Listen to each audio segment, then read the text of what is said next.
And then shall we move on to our next one? Core competency number 2. Numero dos. Dos. And that is as follows. Embodies a coaching mindset. Definition: develops and maintains a mindset that is open, curious, flexible, and client-centered. That last one I probably think is the most important one. You see a lot of that in the questions that you'll get for the examination. So, shall we dive in, or do you guys want to talk about this definition a little more? I think as we dive in, it will open up and we'll learn more. Okay. So let's just dive into the first one, shall we? Yeah. So numero 2.1, we'll say. Oh, sorry. So 2.1 acknowledges that clients are responsible for their own choices. Hey, everybody, did y'all notice that there's not a acknowledges that clients are responsible for their own choices, but I'm going to give them a little advice just in case they don't know what they're supposed to be doing. It's acknowledges that clients are responsible for their own choices. Be curious and open and flexible with them. Don't just be curious about how to solve their problem. This domain is going to feel so much easier to personify. What do you do when you have an idea for the client? When I have an idea for the client? Yeah, that's like advice. Yeah. So it really depends on a number of things. By and large, I will always defer to what the client's idea is because this is all about them, not about me. If they're worked to that mental exhaustion in a coaching session and something just pops up, I'm not like so preoccupied with a thought. I might say, client, as you were sharing, fictitious name here, Larry. Larry, you shared something here in this coaching session and an idea came up for me. Do I have your permission to share that? I get consent first. If the client does not give me consent, I'm just like, all right, continue, carry on. If they say yes, I'll share it and then ask what that means for them. I don't define it for them. I don't give them an idea on what my idea means. I let them define that. So the key piece here is Sam is taking responsibility that it's his thought, that it's not the client's thought. Also, there could be an inopportune time for you to even say that. Like, it's not appropriate for you to say that, but you've had that thought. You could just jot it down to get it out of your head if it's stuck there. That's what I would do in the history of me. Writing it down allowed me just to refocus and not think about it. Right. So I think that we're covering half of the picture here too. When we say this, we jumped into what is very obvious for us with regard to this giving advice and how we don't want to do that. But I think there's another piece that's a little more subtle in here. And what that is that we are not responsible for the outcomes of what happens outside of that session. We are not responsible for their success. We are not responsible for their failures. We are not responsible for anything that they do outside of the session or even within the session. We are not responsible for them. They are in charge of themselves and their lives. So we do not take that with us. Our clients' successes and failures are not our choices. Those are their choices. So we do not hold that responsibility as a coach.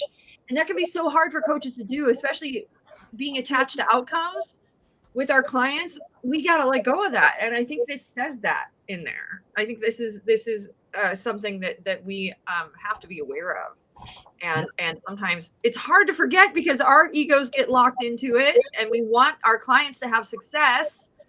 And we start to think that we are bad coaches because of X, Y, and Z is going on with their clients.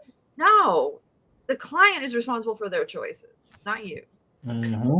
There is a framework that we are holding sacred. Sam put it in our chat real quick there about that safe space. Speak about that, Sam. Yeah, so our responsibility is to make room for the client to explore in spaces where they otherwise wouldn't have had that opportunity. It's not that our clients are stupid or they're dumb or they don't know what to do. It's just in previous spaces, they've been made to feel silly or unimportant because the smartest person in the room once upon a time did not agree with their idea. So when they come into our coaching spaces, we ask questions, we allow them to explore in the space of an hour, 30 minutes, however long our coaching session is. We let them get out their ideas, their big ideas, their small ideas, their silly ideas, their right or wrong answers. And we're just curious. We're not saying, well, that's unrealistic. That doesn't make any sense. Everybody else has already done that. We'll ask, okay, tell me more about that. What else would happen if you continue to walk in the space? And notice as I'm backing up, now there's more room to occupy. That's literally what I think about when we say it's our responsibility to hold the safe space. Make room, expand your own space. Essentially get out of your client's way. That way they can take up their space with ideas that they didn't even realize they had. Okay, I'm done now. Well, and also that mindset, that coaching mindset, which is what we're going through as we go through these competencies. It is our responsibility to stay in that mindset. Yeah, go ahead, Brooke. I also, as I'm reading through these, want to reorder them, but I'm not going to. I'm resisting the urge because I feel like there's three of them that should be right next to each other because they are sort of, but they're spread apart, and I'm not understanding why. But that's okay. So let's just move on to the next one. Pretty straightforward, I think, but let's quickly talk about it. Hey, congratulations to those of you watching. You are participating in learning as a coach and development. Let's keep that going. So 2.2 says engages in ongoing learning and development as a coach. That is pretty much baked into the ICF, credentialing process. Like once you get your credential, you have to take more classes to renew it every 3 years. And if you want to move up and get your PCC or MCC, you still have to keep doing that. Now, and even once you're MCC, you have to renew it. So that's just part of the process of being a coach. If you're not doing it, you're probably not maintaining your credential, and you're probably not a coach at that point. So always be learning. Yeah. Number 4, I think, is a little, number 3 is a little bit more interesting though, which is develops an ongoing. Anthony deemed number 2 to be not interesting and was ready to move on. Talk about it. Jeez. I'm being accountable of our time. Oh yeah, time flies when you're having fun. But they kind of go together, so we can talk about one or the other. Develops an ongoing reflective practice to enhance one's coaching. So I feel this is one of the ones where I feel like this should be supported by a couple other ones, which is it should be supported by develops and maintains the ability to regulate one's emotions and mentally and emotionally prepares for sessions. Like I feel like this is those two are part of this. But what do we mean when we say a reflective practice? So it links to number 2, which is external learning versus internal learning. I'm learning from observing my own coaching sessions and reflecting on how it's evolved, essentially. And that doesn't go away once we stop mentor coaching, right? We should always be going back and asking ourselves, how was that session? How was that session for me? How is that session in context of ICF and what ICF set expectation is? And how was that session for my clients as well? So we're supposed to be always sort of returning to this mindfulness of what we are doing. And this is that embodies a coaching mindset.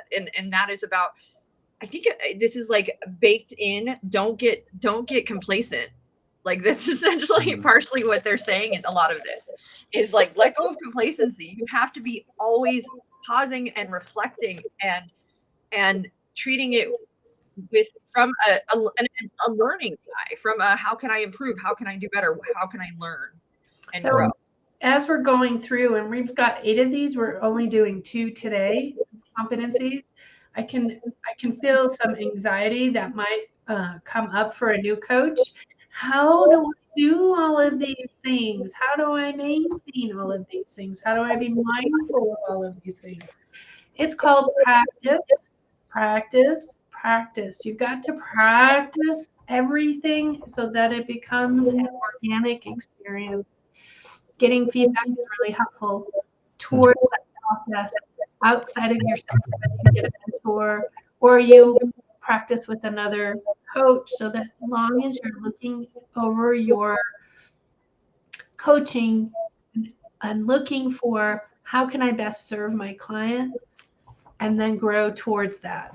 And one step at a time. No one is saying you have to master all of these in one fell swoop. Some of these are going to take longer than others just because of the natural flow of your coaching conversations. That's also a good place to let you know if you're looking for places to remain accountable and lean on other coaches. Our alumni group is a fantastic resource. Thousands of coaches that have gone through coaching sessions and have sat in those same seats. You can ask them questions. You can ask us questions. We're here. There will always be an avenue for reflective learning. All right. I think we can move on to number 4 then. Hold on. 1 second. This reflective practice is so important. So just circling back to the reflective practice to enhance one's coaching. I think I just want us to hold on to this and this thought as we move into the next ones and sort of see how they all, I guess, interweave with one another. So we can move to the next one. Remains aware and open to influence of context and culture on self and others. It's very verbose. It's there's a lot that's right. It can get but let's break that down. Because I think there's 2 pieces here. Influence of context and culture on self and others. So it's mentioned in the other video, being aware that we are people that work within systems. All of us have certain systems. There's a system of expectation and, value within coaching. There's a system within CLCI for me. There's a system within my personal relationships. Then outside of here, my other places where I do things and work, there's a expectation and systems. And all of these things make up who I am, how I exist, and what the choices I make and why I make the choices I make. So this is being aware of that and being aware that my own experience is subjective when I'm a coach as well. This talks into bias for me as well. From both directions. Sam, I see you nodding a lot. Yes, I'm taking it all in. Please, pop off, Brooke. You got it. But I mean, it is what this is we have to be aware and open to this. This is that client-centered experience. So my experiences might be different than my client's experiences because of their context and their culture. And so I need to be aware and open to those differences and not assume that my experiences, because of my context and culture, are the same as my clients. And yeah. Recognizing we're all the products of our own environments, different environments, and the ones that matter are our clients. Exactly. And that you being aware too, and this is where that reflective practice comes in, of when your biases might come forward as a coach, of when my assumptions might come up, that I know what's best for or what the best choice is. That's my experience and context and culture coming forward. And I have to have that reflective practice afterwards and go, hey, man, I maybe asked around this because I thought my client should go that way, or I thought that was best for my client. And being able to be open and aware to those things and trying to temper it and lower that down and finding a way for us to sort of check those biases in context and culture. But it's interesting too, because the piece of intuition will come up here soon. And so that'll be fun to talk about. The other additional piece that you're speaking about is that advice. That's why we don't give advice. We don't know where the client's been, the walk they've done, what their values are. We're learning all of their values. We're learning their systems, if we're going to stick with that word, about what works with them and what doesn't work with them. And if we start throwing our advice around, even in this space, what we think they ought to do, what a mistake is that. It's not going to benefit them. Many times people think that if they just give that advice, they're going to save the day. Well, the question is, are you greater than your advice? If you're only your self-value is the advice you give, that's something to check on, because you are definitely more important than the advice you give.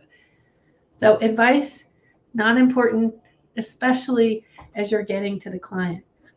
Brooke said we're going to talk into intuition. That's where a little gray space comes out. Sam already gave a little sample of how that goes, that intuition. Okie dokie. So let's move to the next one, which is perfect for this. And I want us to, I think we can kind of talk about the next three sort of closely together. So we'll move through these quickly. Uses awareness of self and one's tuition to benefit clients. I thought you said tuition. I'm like, what are we paying for? Intuition. Did I say tuition? Intuition. What does that mean? Or what does that look like? Listening with more than just your ears, not just hearing the words, but hearing the energy, feeling the energy, being connected with your client beyond what they're saying, picking up on what's in the room before it's audibly spoken. I'm not saying try to predict the future for that sense, but understand that there is intuitively speaking, you might go in different directions when you hear I feel great versus I feel great.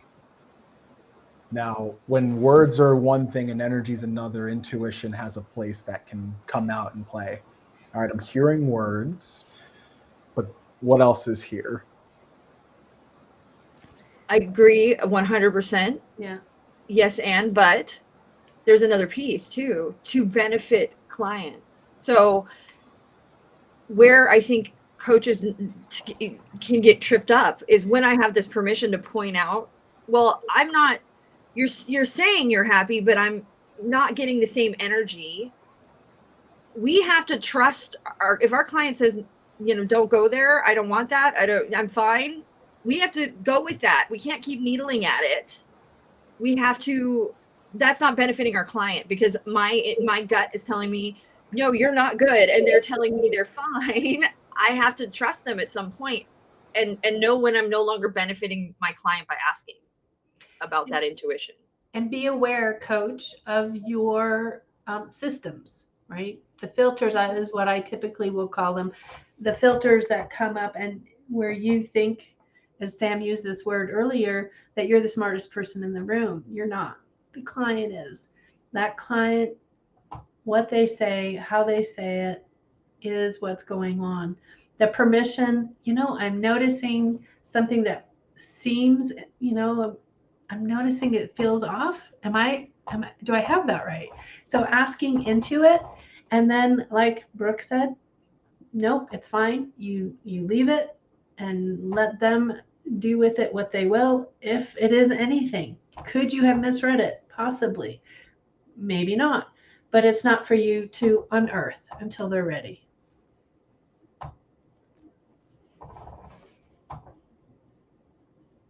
Brooke, you're muted. Oh, you got muted, Brooke. Yeah, Brooke, you're muted. I think we could delve into that one, but I want us to move to the next one. Be aware though that this is one of the ones that we will sort of talk into later that does flex a little bit differently from ACC to PCC to MCC. In your ACC, you're going to ask permission to share your intuitions. When you get to MCC, you're no longer asking permission to share your intuitions. You are just sharing them. So just an awareness, there is a flex there, but for the sake of this, everybody taking this class is probably, or moving towards their ACC. So I don't want to stress over that, but just know that the intuition piece does sort of flex into a new space as you move through. Next one, develops and maintains the ability to regulate one's emotions. Yeah, don't just roll out of bed and go into a coaching session before you've had the chance to center yourself. This is why buffers and taking care of yourself outside of the coaching sessions are so important. And that moves perfectly into what we had just said. This is that reflective practice, right? That is what this reflective practice is. And it moves right into the next one, which is mentally and emotionally prepares for a session, right? Those two work perfectly with one another. Mm-hmm. I feel like they should have been switched because that's what I said. I want to reorder them.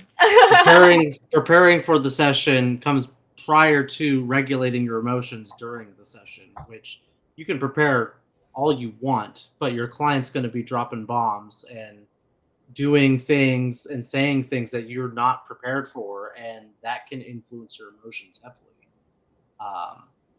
So knowing the difference between being empathetic and sympathetic with your client, holding a space for them to possibly cry, possibly raise their voice, get a little heated, and not letting that affect your coaching or the quality of your coaching. And this sort of brings us back up to that being aware and open to the influence and context of culture on self and others.